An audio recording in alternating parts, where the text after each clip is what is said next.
All right, everybody, welcome to this week's episode of Soft Elbows. We are very pumped, very pumped. Abby, you didn't poll the viewers, but I think unofficially we know that Troy and Vic Freeze are the strongest couple in the DMV area. We're just going to declare it. Like somebody challenge us, to prove us wrong. We got Troy and Vic Freeze on the show this week. How you guys doing? We're good. Doing good. Happy Excited to to be be here. here. Yeah. Good. Abby, how you feeling? I feel great. I'm having a good time. Did you go out and party for your 21st birthday last night? 21st, please. 21st 9 times over. If by party you mean PR my clean and jerk, then yes, I did do that.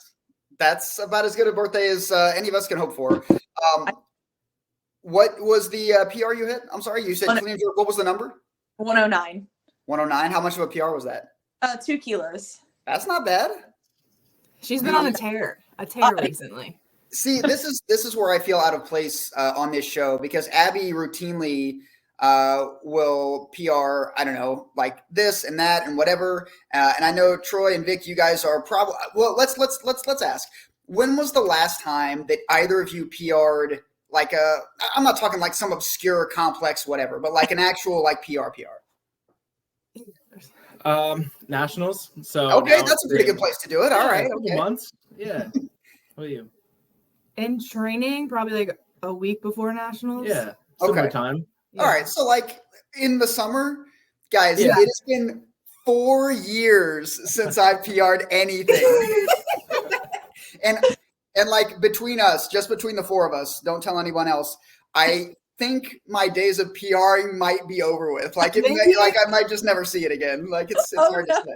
Or it's a long time coming and it'll just be a huge PR. Yeah. Yeah. Listen, I will. Maybe I'll actually like post something on Instagram if it ever happens again. Abby, you already so just so everyone knows, we don't film these things live, although that could be a fun experiment. But immediately. Yeah, Brian would definitely not allow that. But we did, by the time this airs, this will be old news.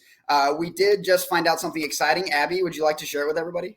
Well, since I already shared, I kind of blew the surprise, but we sold out WSOs. That's so fun. We sold out the WSO championships. We're super pumped about that. Thank you to everybody who has signed up and to everybody who didn't sign up but considered it because you're going to be jealous that you missed out. We will have 130 people competing at WSO championships, not this coming weekend, but the weekend after that, the 21st and the 22nd at CrossFit Revamped. There will be people from all over the place, including Abby. You still competing? Oh, yeah, definitely. Great. All right. Troy, Vic, you guys going to be there? Oh, my. Competing. Yeah. My God. Man. And Chris Camaneros is going to be there. And a bunch of people from CHFP are going to be there. I know Nico's got some folks going up there. Troy, Vic, I know you guys are on a smaller team, but is anybody else from your team going up there? I believe our whole team is. Oh, your whole team. Okay. Who else? Fill us in. So first of all, you guys are with RP. The name of your team is RP. Is that right? Yeah, RP weightlifting. Okay. And I know I actually want to ask you guys a lot later about your coach, Christian Carter, but just real quick, run through who are some of the other folks on your team? So we've got a couple people in Harrisonburg Okay. training with Christian. So Ben Zwilling and Maria Hayden, they're going to make the trip up. And then let's see, we've got Charisse. Charisse has been training at TP with us, so she's competing. A new addition. Yeah. And we've got some newer team members. Ben too, I think from George Mason. I think he's competing. Okay. So we've got a good cohort coming up to train through, and some are peaking, so it's going to be exciting. Yeah. And one of the things I love about Christian, about your guys' team is because he's based in Harrisonburg, is that right? That's right? Yeah. And you guys always show up for the local meets, and that's not like a quick drive for you guys. Harrisonburg is not close. It's not far, but it's not close. But it's really great to see you guys there. You guys always show up, and I'm excited to see everybody perform, but particularly the folks on your team because you guys have a strong team, and it's always fun to watch. It'll be good. Abby, do we get to call out your coach for only delivering us you? Whoa. All right. Actually, Freddie delivered 5. All right, fine. I guess if we're going to give him credit, sure. Yeah, whatever. This is a much less boring segment if we give him credit, Abby. Like, come on. Listen, if I don't give him credit, he will have me do some hellacious complexes after WSO. And as much as I'm enjoying getting strong, I would like to not be in tens purgatory for the next 8 weeks. So I've got to give him credit where it's due, even though he was roasting me a little bit today for for trying to get the last spot filled. Okay.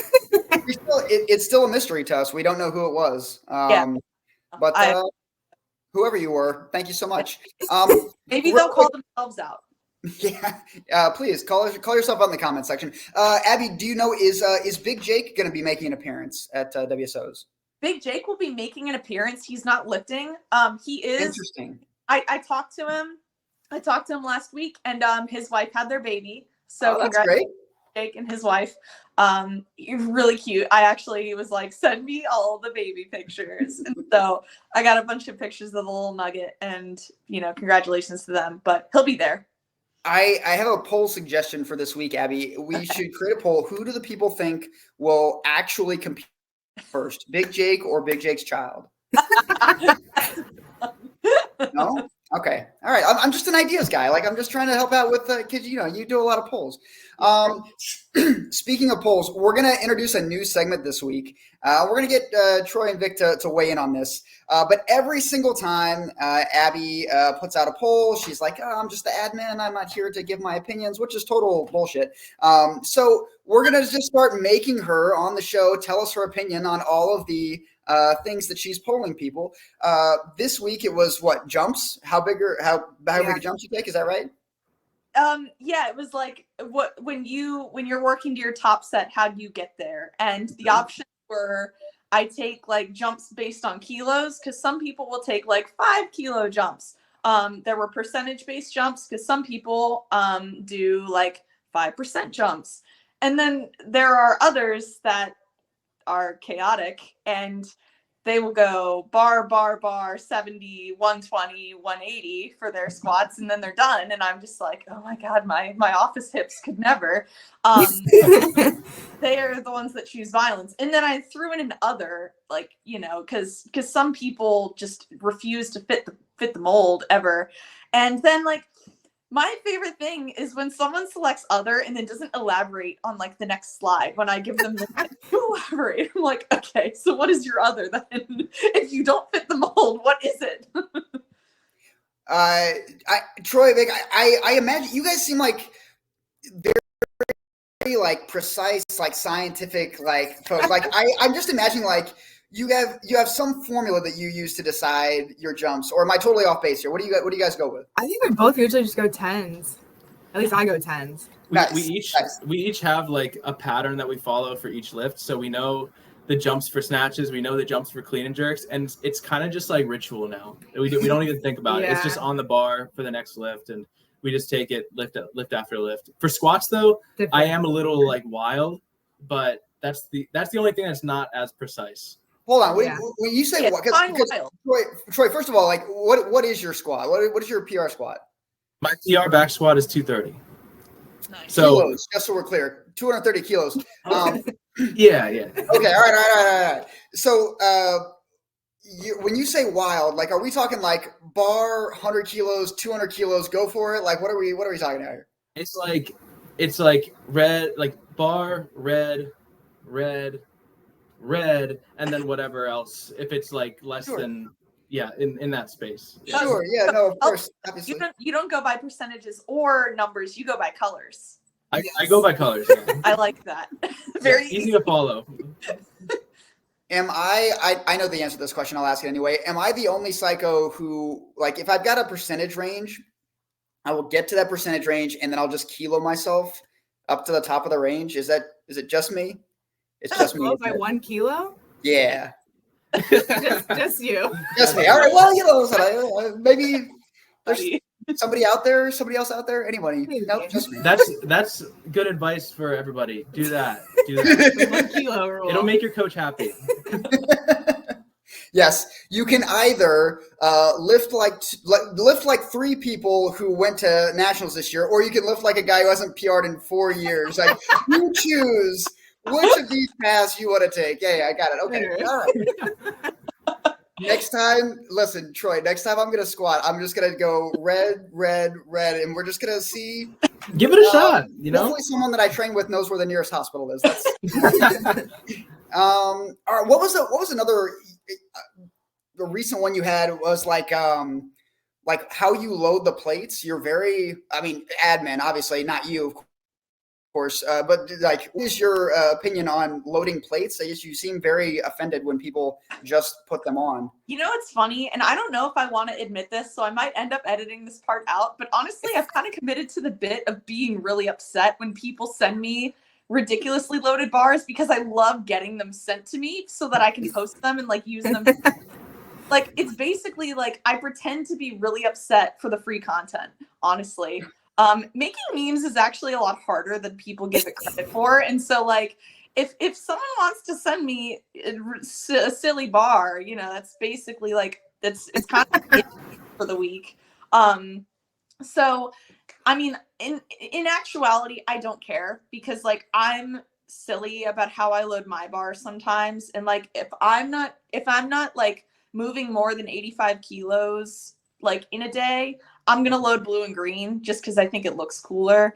But like, as I get towards comp, I will comp load, because like, I do think that there is some merit to like training your brain to like see red and blue. Like, I don't know, maybe that might be an attempt I take at WSO. I've been listening a lot, like, so like, I think there's merit in that, but honestly, like, I think as long as you're not actively avoiding a color scheme for a mental reason, then I don't really care what's on your bar, but keep sending content.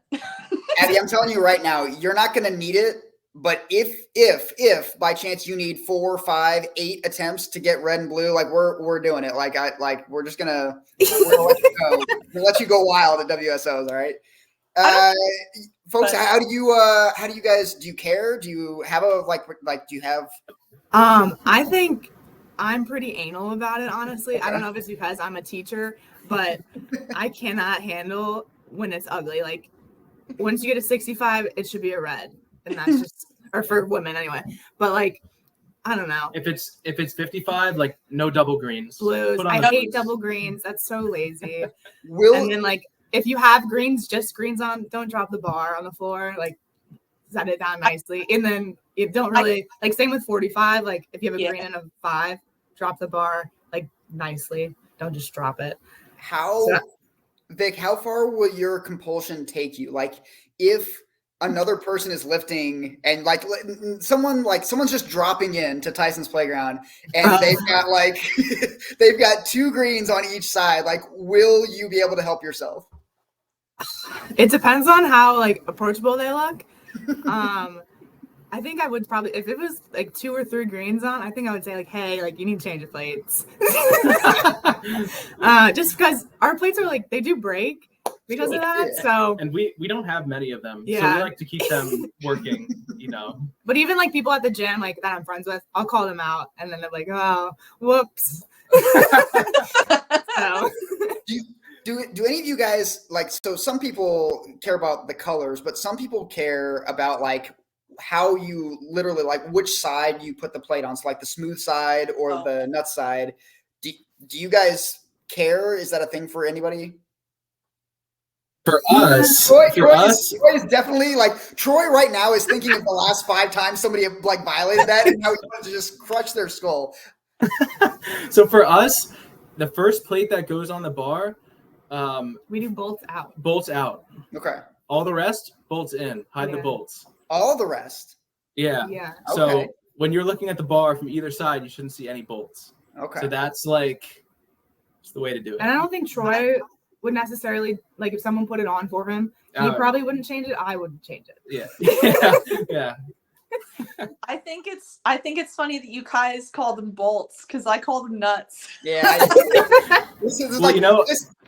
This is the difference between like Abby and I's uncivilized culture and like 2 actual adults over here just be like, well, they're called bolts. And well, back in 2019 at the old CHFP, I was lifting. I dropped into a team training, and it was like peaking for AO finals. And Cole Bramble asked me bolts in or out? And I was like, what did you just call me? Like, I was like, I have never heard that before. Because like I'm training at like JMU and like Gold's Gym. I'm like, what are you saying? And so since then I've been like, all right, bolts out for the first plate. Yeah. Man, what a listen. I think only me, Troy, and Vic. Abby, did you ever meet Cole? No, I know the name, Cole, but I've never met him. Cole was a great dude, and the best part about Cole was that he just rolled up and just took whatever, man. Like the most easygoing guy. I believe he competed at a Youth Worlds at least once. Yeah.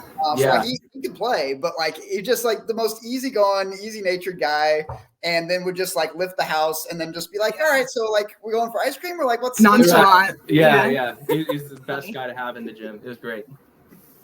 Abby, what other recent polls have you had that we can grill you on?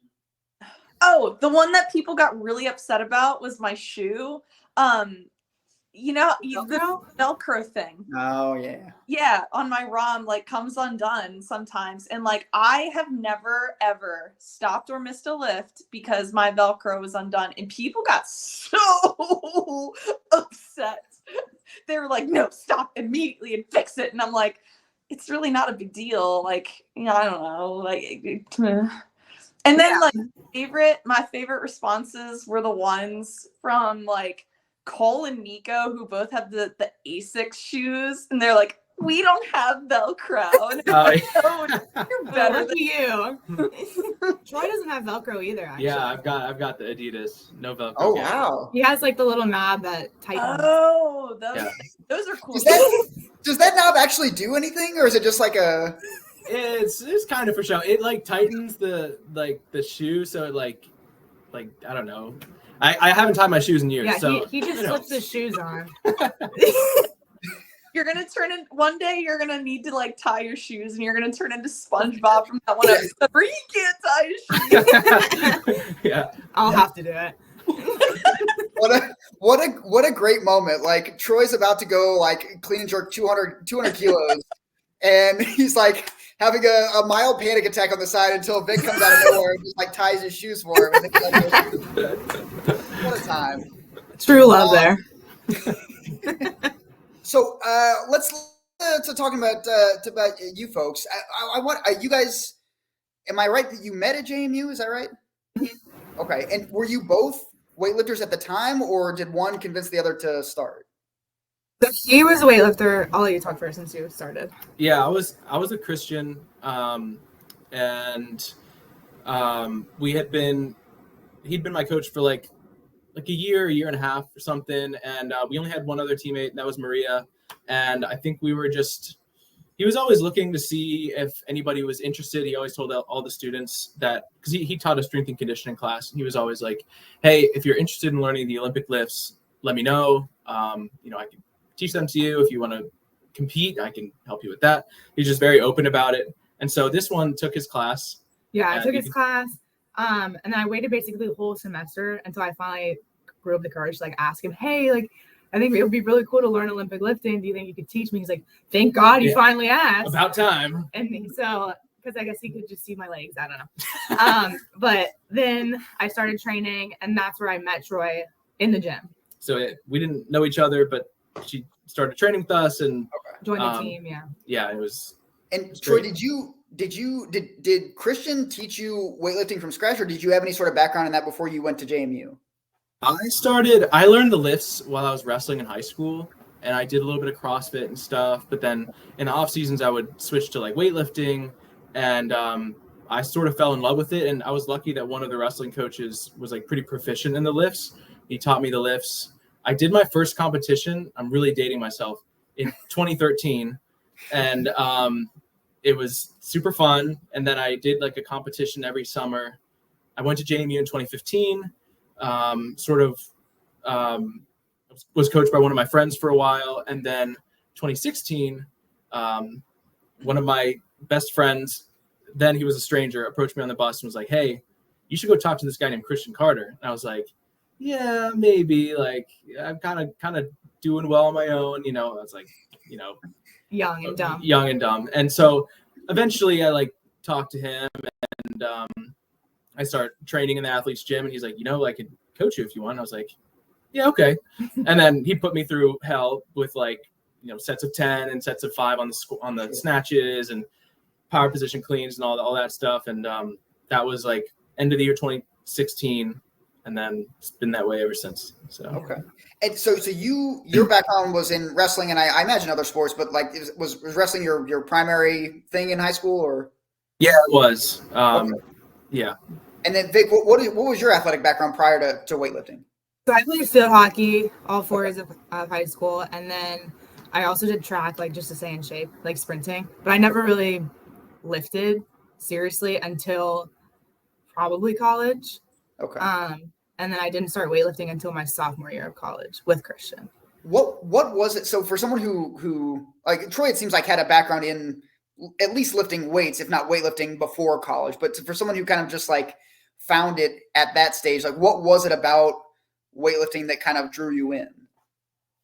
I think it looked so cool. And like, instead of just like benching and squatting and deadlifting, which is like what everyone does in college, I kind of wanted to be like, let me try this that I've seen like videos of, and it looks really fun and like more whole body movements than doing something that like everyone else wants to do. So I think that's why it just looks so fun to do. Okay. And for both of you, I guess, as you went through college, because Christian, I know, Troy, you sound like some of your friends kind of helped out early on, but like for the period where you guys have committed to weightlifting, Christian has been your only coach. Is that right? Yeah. Can you guys talk about, because it's how many years it's been, what, 8 years ish? 6? Yeah, for me 8 years. I think for you, like more like maybe 6.5. Yeah. Okay. Yeah. I mean, that is a pretty extended period of time. Yes. 1, to be weightlifting like for that long, but 2, to be weightlifting with one coach the entire time. Can you guys both talk about how your relationship with Christian has evolved? But I imagine over the course of 6 to 8 years, it has not always been like, pleasantries and like everything's great. Like it had to have peaked and valleyed, and just why you guys decided to stick through maybe the times where either you weren't seeing eye to eye, the results weren't what you wanted or whatever, and it just like continued on with him to this point. I think like overall, just looking at from where we started with him and now, we have always pretty much improved, I would say, in our totals and meets and everything. So like clearly like what he's programming works. And I think that's the biggest thing. We've never really had like a meet where we've done terribly bad, like really below what our best total is. I don't think. Not gonna maybe like maybe like a couple kilos, but typically we usually like steadily increase and have been doing so. I think so that's like a major thing why we stay with him, is like it works. And then the other thing too is just like we love Christian. He's such an easy person. Like when I first met him, I was scared of him at first because he was a professor. And I was like, oh, like I don't really want to talk to you. But once you actually start talking to him, he's such a nice guy and just like very down to earth and just wants to like help you. And like he ended up being one of Troy's groomsmen in his wedding. So like obviously we've come a long way. He is way more a part of our lives. Like more like, I guess we could say like we love him. But I don't know. Yeah, I think that's all true. And like I think what's key for us is like we each had dedicated time in person with him. So it wasn't like we graduated and then we started looking for like an online coach. Like we both had like years under his supervision to improve the technical stuff and sort of get our legs underneath of us and improve there. So like we know his sort of mantra and his methods, and we bought into them over and over now. So we know what the process is going to look like after a competition. We know what, volume strength is going to look like. We know what peaking is going to look like.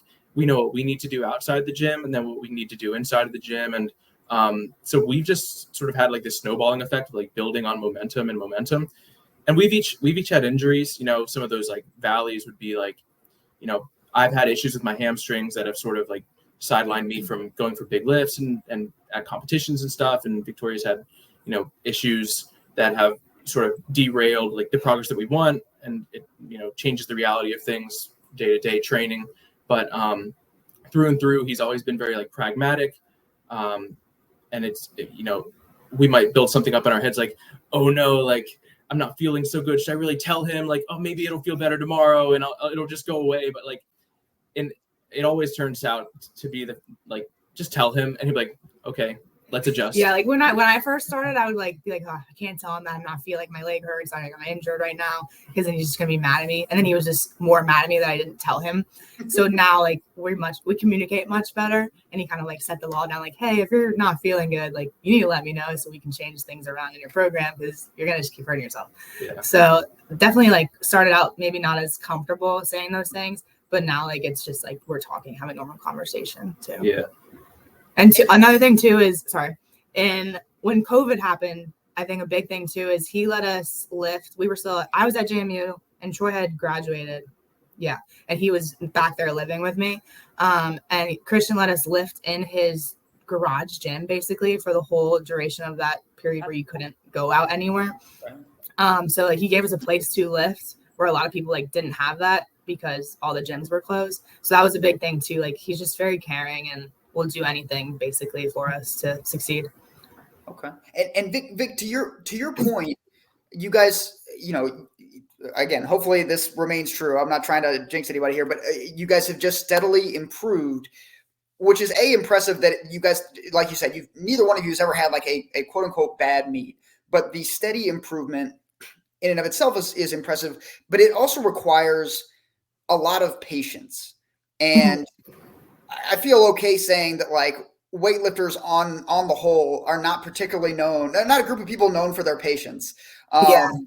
So I guess how is that just, are you two each just like naturally patient people, or is that something you guys have to work on? Is it something you guys struggle with, or how has that been, knowing that you are making progress, but that it has been steady progress, which is not necessarily always the rate at which people or weightlifters specifically want to be progressing?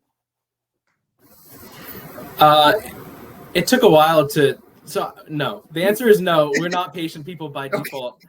For weightlifting though, you know, there was a time, I'll speak on my own experiences. There was a time where I was just like, every time I went to the gym and I was like, I see what's on the paper, I'm going to go above that. Like, I'm just going to, you know, see what I got today. Right. And it turns out, you know, doing things your way doesn't really work out when the coach has a different plan for you. So it was, you know, it took some time for me to realize like I am probably better off following the program and then seeing the results that come with that. Although, you know, albeit, you know, you want things instantly, it takes a lot of time, you know, effort, and sometimes you don't get it on your first try, but it takes time for the process to work itself out. And then for us, it's just been like competition after competition where it's sort of like reaffirmed the process and the method that he's put in place.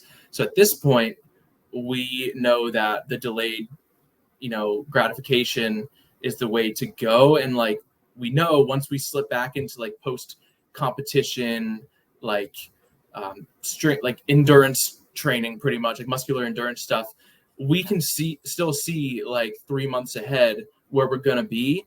And it's taken like years for us to be okay with that because, you know, in another, like years ago, it would be like, why am I doing this? Like, I just want to snatch 140, you know? So it's taking a lot of time. And for each of you, the rate of progress has been different. And that makes sense. You started out at different places, right? Like you didn't both start weightlifting at the same time, but for each of you, if you could talk about, I guess the results part of this, like, so Troy, I know you've been on the national stage for several years. When was your first national event, and kind of how has that progressed? And then Vic, I want to hear from your end as well. So my first national event was American Open before it was the finals sort of structure. The American Open 2015 in Reno. Okay. And it was back in a time where we got a pretty cool swag bag just for signing up. So that's you know, in the past. And the live stream was free. It was a totally different time. It was crazy. We had powerlifting right next door to us. It was a big production. But that was 2015, and I had a coach at the time in college. I did junior nationals in 2016, And, that was pre-Christian. And I was kind of like, I was a college kid, I was, having fun and just kind of, living life and stuff. And then I'd say with Christian, we qualified for our first senior nationals within the first year of training together. And that was 2017. And then haven't missed one since. And so I competed as a 77, 2017 and 2018. 2018, I got a gold medal snatch from the B session. What's up? It was a pretty bad session. So, it just kind of worked out. No. You got a gold medal from the B section, and we're going to edit out the part where you're like, it was a bad group. Like, clip that. Yeah. But 2019 was a rough year because, I just graduated college, a lot of life events going on. Then we go compete the next week. And on my third attempt snatch, I pulled my hamstring pretty bad. And that was like my first time having like an injury like that. And so, we rehabbed and went back in 2019 AO finals. I had my best meet ever. My first 300 total at 81. And that's when I started to feel like I could start, keeping this thing going.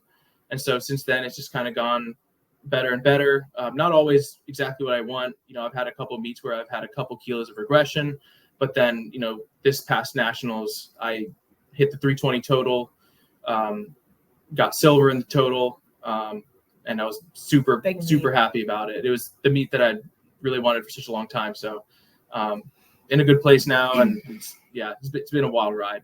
So sorry, Vic, one second, Vic. Troy, you totaled 320 at this last nationals, right? Do you remember what was your total at that first American Open you did in Reno? It was, I snatched 117. I clean and jerked 145. So 262 at 77. So from 262 to 320 in 7 years? Is that right? 2015, 9 years. Yeah, so 9 years. Yeah. Still, that's a lot of kilos. 262 to 320 in 9 years. That is, one, incredible, but two, it takes that long. That is monster progression. Yeah. But it takes so long. It takes time. And so I think it's good to reinforce that when you found a coach that you trusted and that you were willing to start listening to and be consistent with, and you continue to put the work in yourself, that is the amount of progress you can make. But over that is a reasonable amount of time to make that kind of progress. That's awesome. Vic, how did it go with you? I did my first meet in 2018 and I'm looking at my numbers, 60 snatch and 78 clean and jerk. So that was my first meet ever. And then I made AO finals in online AO finals. Okay. 2020. So we did that at JMU, and there I did 188, I want to say. Mm-hmm. Okay. And then I was able to go to nationals from that total. And so I did nationals 2020 or 2021. Detroit. And I did 190 there. And then my best total so far is 200 in comp. So again, I started in 2018. So from your first competition, which you went 140-ish, 140 something? Yeah, 138. 138, I'm sorry, to 200. And, you went from your first weightlifting meet in 2018 to now being in 3 years to nationals? Yeah. So when was your first one? I mean, that's again, I hope I don't. You guys don't strike me as this kind of people, but I hope you guys don't take for granted how impressive that is. That's thank you. There are people, I am people who have worked for years, and I'm not as disciplined as you guys. Don't tell any of my other coaches, but I didn't always listen quite as well as they probably would have liked me to. We're gonna tag Kara and Rick Busanel and Jim Rudder. We're gonna tag all of them because they'll be able to but just the same, it takes all of those factors. This is something we talked about with Chris. It's not just, are you good at this? Are you athletic? Are you strong? You've got to be those things, but you've also got to be patient, and you've got to have a good coach, and you've got to have a coach that you trust, and you got to be consistent with it. And I think the thing that I'm most impressed with by you guys is that you guys, both of you, have all of those things. but I'm curious, given that you guys train together, I imagine most, if not every day, you live together, you are married now. Like, are there ever challenges in each of you progressing at different rates, and having like that amount of like just constant, like if one of you's having a bad day, the other one knows because like they're right there training with you, and then you go home and you're right there with that person too. Like, are there ever does that ever cause any sort of like, I don't know if tension's the right word, but like how do you guys manage that part of it? I would say we're not necessarily like, if Troy has a really good day, I'm gonna be like, Troy, I'm really mad at you for having a really good day when I didn't. But there's definitely times where like I'm definitely like bummed that like he had a really good snatch day and I might have missed like a lot of snatches. That's definitely something that happens. But I don't think we really take it out too much on each other that much. I would say like we're still happy for each other. But I will say that because we're remote, a lot of times I want feedback like immediately, and since Troy's there, I'll ask him. And sometimes if it's not exactly what I want to hear, that can cause some tension, just because we're married and we're together. So I think that can cause some issues. I think that's more where our fights occur, is just like he says something, I'm like, well, no, I didn't do that. You're like, it was perfect. And I'm what like, are you talking about? Well, So I would say that's more of a thing, not necessarily like us being jealous of each other for having a good day.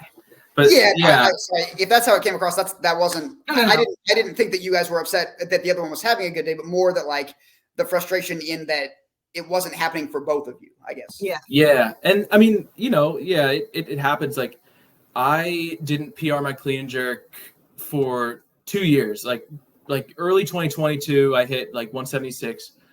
And I didn't beat it until like this nationals prep. And so like for me, like I could easily be like why am I not PRing? We're doing all the same stuff. Yeah. And like Victoria's PRing her clean and jerk like crazy because she's super strong.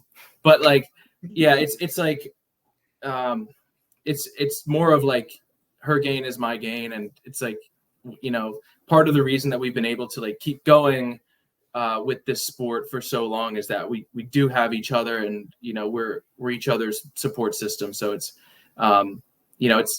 it makes me just as happy to hit a PR as it does to see her hit a PR. So it helps. And like vice versa, like a really bad day for me, it's honestly really great to have him there, because like I'll leave the gym crying if it's like a terrible day. Like it just happens. And like I have Troy to we've all been there. Yeah. I have Troy to like be with me at home and like continue to help me like get over it, and just like, hey, it's like just another day, like move on kind of thing. So that's really helpful too. Okay. And for you guys, and maybe this is in part Christian's influence, or maybe it would have been this way either way, but I imagine that you guys are both pretty intentional with goal setting. Is that fair? Yeah. You guys, I don't know if it's the same process for both of you or if it's different for each of you, but like, how do you guys go about setting goals, whether it's for a training block or for a particular meet or a particular year? Like, how do you guys go about that? And then, I guess let's start there. How do you guys go about that? So, I mean, I think, so each day that I go into the gym, I'll set like a daily goal for the workout. Every week when we get our program, I sort of look it over and I see the numbers on the page. These are my goals. Like I want to, if it's like I have a set of, like, it depends what phase we're in, right? Like if we're in volume, maybe it's like, okay, I want to hit X number of reps at this weight on back squat or something. Or if we're peaking, it's like, okay, I have an open-ended range here. I would really like to hit this. So that's sort of like on the week level. And then we have goals pertaining to the next big competition. And then we also have like our like secret, like lifelong, super high pie in the sky, but still really driving for it, weightlifting goals. So like there's different levels to set the goals.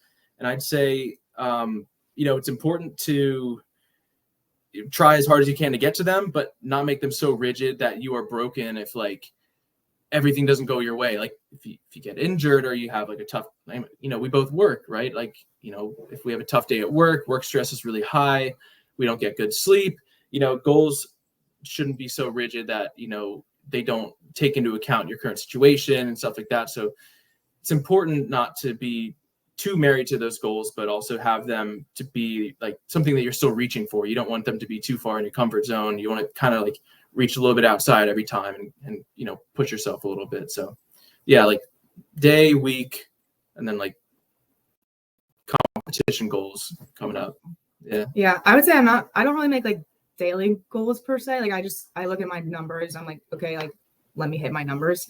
But I think like weekly I'll like reflect on just like how I did overall and just seeing that like, okay, I did a 105 clean and it looked really technically good. Not necessarily like I want to hit like specific numbers because I'm more like how did it look kind of thing. Yeah. I would say with like meets and stuff, typically I don't want to like give myself too much pressure of hitting like specific numbers because then I think you're just thinking about those numbers and how you're going to get there. And I think that's not really good for my kind of mental process. But usually I would just like want to strive for like a certain total, at least 200 if I can at this point now.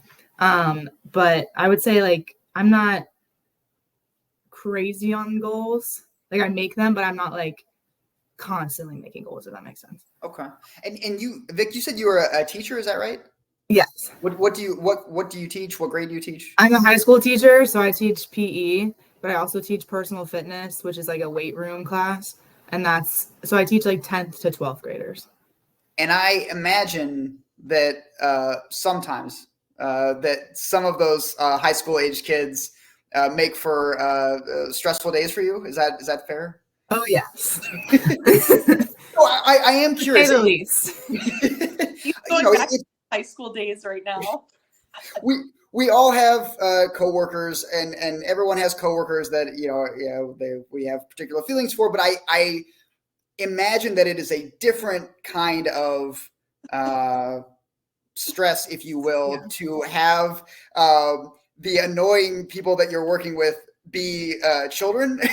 So, I mean this part seriously. Does the chaos that I'm sure you deal with on a daily basis, does that contribute to you not wanting to go into a training session like with daily goals? You just like, I just need to get this work done because my brain can't handle any more like expectations.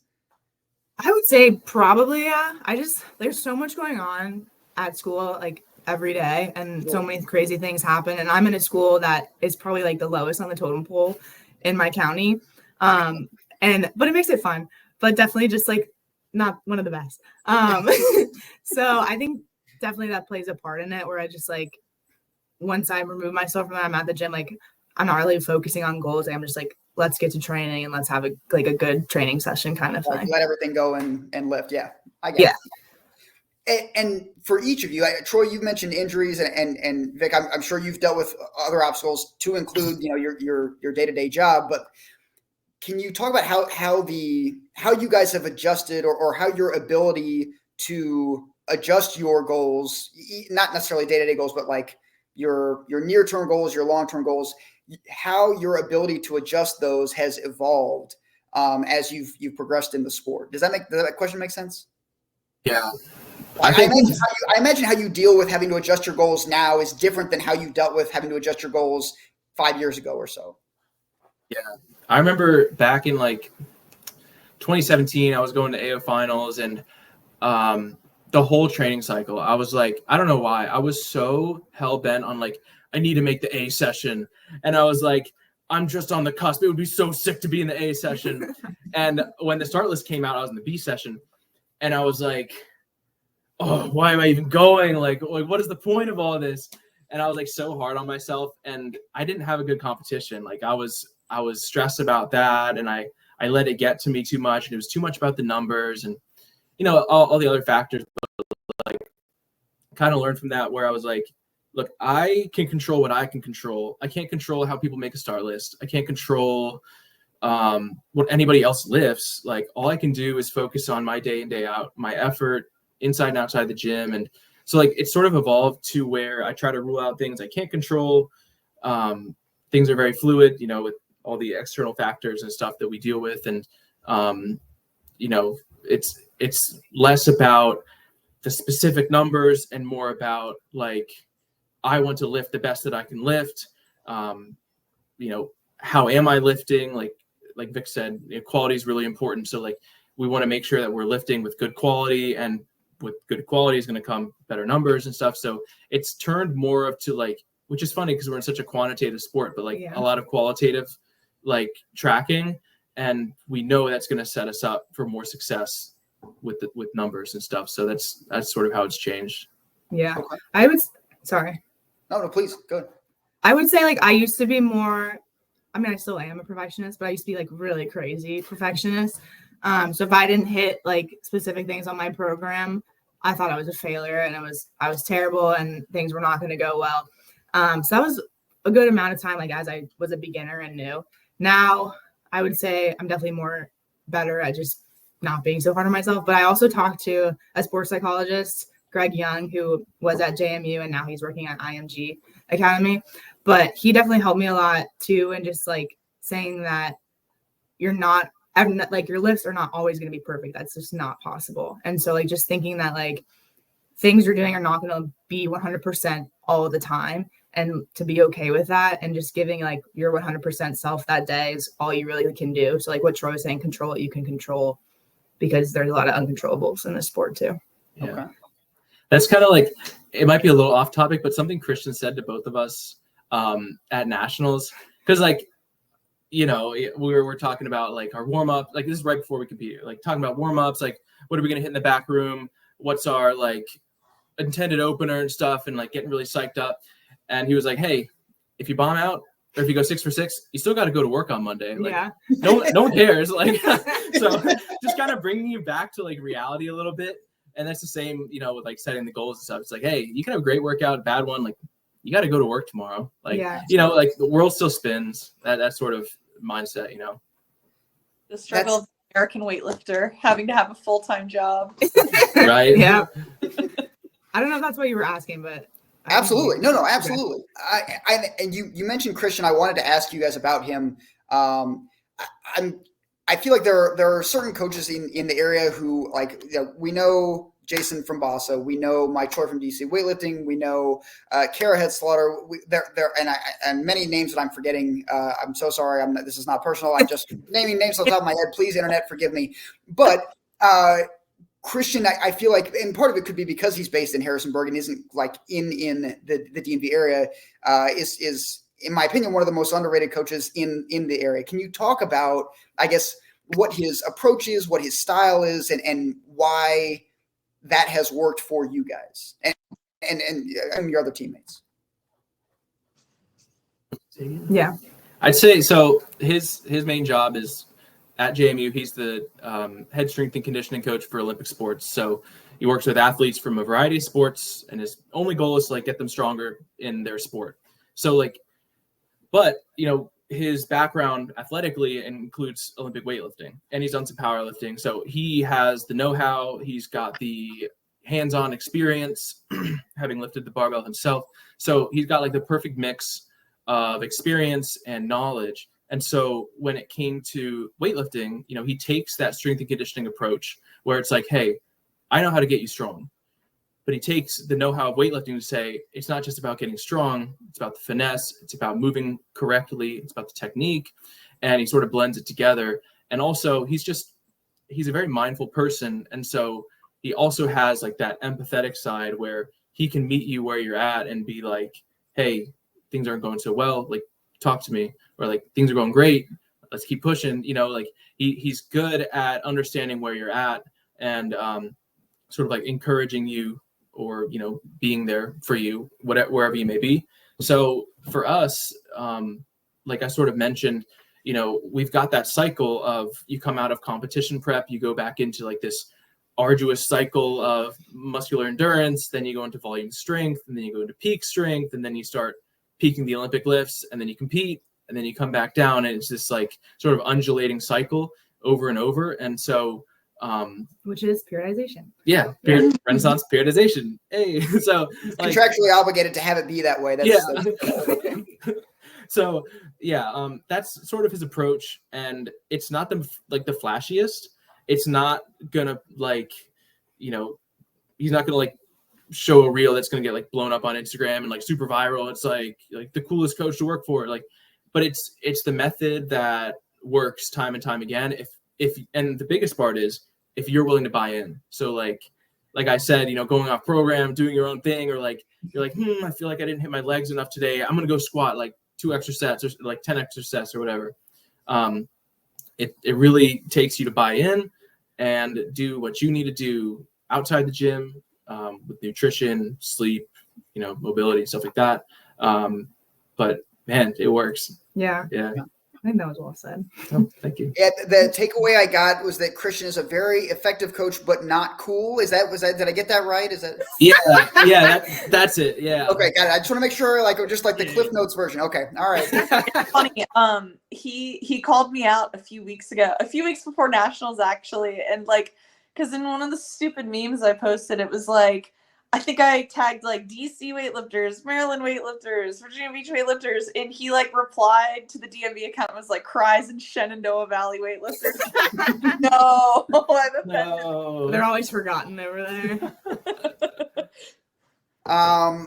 One thing that I hope that you two will do more of, I saw this week that you guys started making fun of people doing bent over rows and clanging the bar on GHD machines. Is that what they're using? Oh, yeah. Yeah. Listen, we could make a whole podcast Our gym is a mess on what goes on at Tyson's Playground. Let me tell you, we got stories. This is your chance. Let it all out right now. Here we go. I think this is the part where we cut some of this stuff out. I would say I'm more. I would say something to people more than Troy. Like Troy's very take a step back, but I usually when it's really crazy, I usually say something. But that, there's someone at our gym that just really slams the bar on there, and we don't need to do that. Just control your lifts. So that I had to make a little. Yeah, we'll put in there. We don't need people. We don't need people taking, the trap bar and putting the metal plates on it, and then using the long ways the platform on the wood. Dropping the bar on the wood with the metal plates. We don't need that. I will say, and I think that Abby will back me up here. We are here for all of your passive aggressive content. We're here for all of your forward aggressive content, your conscious, like any form of clapping back, we will promote it. So please continue this series. I would just say our gym is just unique anyway, because it's not just for weightlifting. Right. Yeah. So that's why too, we can't control everything because everyone's doing different things in there, but the people who do specifically do weightlifting are good, and that's good to have. So at least we have that. I can relate to that too. We're gonna wrap things up there. A couple things before we go. WSO Championships is September 21st and 22nd at CrossFit Revamped in Maryland. If you've already signed up, thank you so much. If you haven't signed up yet, I legitimately did not think I'd be able to say this. It's too late. It's both closed, and we didn't have room for you anyway. So the good news is next year, provided that they don't fire Abby and I and the rest of the board, we'll be doing this again, and you can sign up then. But the good news is you can still show up and spectate, and you can still show up and volunteer. We need volunteers. Abby, I believe, has already posted the volunteer list, but she will pump it up again because we need all the help we can get. So if you're having FOMO about missing your chance to sign up for the meet, you can come watch this year and see what a great time you missed out on while helping us. And then next year, you can be part of the action. It'll be great. Also, we've got 2 other local weightlifting meets coming up soon. We got East Coast Gold's Fall Brawl, October 5th. That's down in the Tidewater area. Anybody who's looking for a very a wildly competitive environment, a bunch of really solid lifters in a great space to lift in. Maybe you're trying to tune up for AO finals, or you're just looking to get in some lifts on a platform with some spectacular lifters. East Coast Gold's Fall Brawl, October 5th. I believe, Abby, correct me if I'm wrong, their sign up is still open. Is that right? Yes. Sorry. Yes? Yes. Okay. Yes is the final answer. Also, if you are a new lifter or a less experienced lifter or a master's lifter, the Trident Classic is going to be October 13th. And that's at Trident Athletics in Alexandria. Anybody, any master's lifter can lift there, but also anybody, I believe the threshold is if you've competed in less than 3 or 3 or less meets, You're technically known as a novice lifter, and this is a great meet. If you're worried, I hear this all the time. I encourage people to compete in weightlifting, and they say, "Well, I just don't know if I'm ready yet. I don't know if my numbers are where I want them to be." And that's fine. People are where they are with this, but this is a good chance to lift with other people who are in the same boat. And we know everybody on this episode right now has had their first couple meets, and we remember what a suboptimal compared to where we are now performance we had, but you had to do that to get to where you are now. You can't be a national champion. You can't go to nationals. You can't go to AO finals. You can't do that stuff unless you have experienced what it's like to be on a platform lifting in front of 3 judges staring right at you and a crowd of some amount of people. So why not do it with other people who are in the same boat? You can learn together, you can experience things together, and then you can work up to doing East Coast Golds Fall Brawl or doing WSO championships or going as far as you want in the sport. But the Trident Classic, October 13th in Alexandria, is a great place to start or continue if you've already kind of gotten dipped your toe in the water. Abby, the next time we post a show, we will have done WSO championships. Ooh. I don't know what we're going to do for content, but we're going to have we're just going to have wild stuff. We're going to have, I don't know. We're going to, I don't know. Give me some ideas, Abby. What do you got? We need some, Troy, Vic, you guys got ideas we got to make our next show really good. It's going to be the one we're showing off at. Oh, I don't know. I thought there was talk of like a dunk tank or something like that. Abby? Oh, no. I believe Mike Choi on the next show we're going to have to make this happen. Mike show would be fun. What's that? I said Mike Choi on the next show could be fun. Mike Choi, how about we just maybe a dunk tank is too financially expensive. We'll just throw water at him. We'll throw water at him. We'll give him a story. I don't know. We'll figure something out. Also, Mike, if you're listening, please be on our next show. I don't know. It seems like a consensual thing. We need to cross that barrier first. One thing I want to say too is you guys have been amazing and just really have revamped the whole WSO and being the best admins ever. It never was like this. So we really appreciate you bringing the fun memes and actually having an Instagram page and hosting this amazing meet with all the prizes and stuff. And it's the never podcast, been like this. It's cool. So yeah, thank you guys. I appreciate that. I would love to take all of the credit. That's usually what I do. But in this case, I don't know anything about technology or social media, so that's all Abby. And most of the meet setting up has been overwhelmingly other members of our board. We have a great board. We're going to give them their proper credit on the next show for sure. I haven't decided yet whether that's going to come before or after we give Mike Choi a swirly, but we will make sure to get that done.